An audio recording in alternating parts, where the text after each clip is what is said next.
গত ডিসেম্বর মাসে দেশে মোট ৩২২,৬৬,৯০,০০০ মার্কিন ডলার রেমিটেন্স এসেছে। দেশের ইতিহাসে এক মাসে পাওয়া দ্বিতীয় সর্বোচ্চ প্রবাসী আয় এটি। এর মধ্যে মধ্যপ্রাচ্যের দেশ সৌদি আরব থেকে সর্বাধিক রেমিটেন্স এসেছে।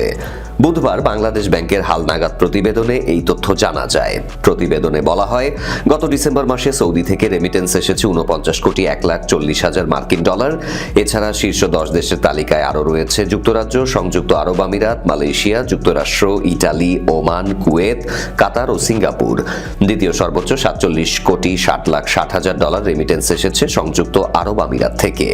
আর যুক্তরাজ্য, মালয়েশিয়া, যুক্তরাষ্ট্র, ইটালি, ওমান, কুয়েত, কাতার ও সিঙ্গাপুর থেকে ডিসেম্বর মাসে যথাক্রমে রেমিটেন্স এসেছে ৪০,৪৯,৩০,০০০, ৩২,২৮,২০,০০০, ২৫,৯২,৭০,০০০, ১৯,৫৩,১০,০০০, ১৮,০৪,০০০, ১৬,৪৩,৯০,০০০, ১৪,৫০,৩০,০০০ ও ১১,৫০,৪০,০০০ মার্কিন ডলার।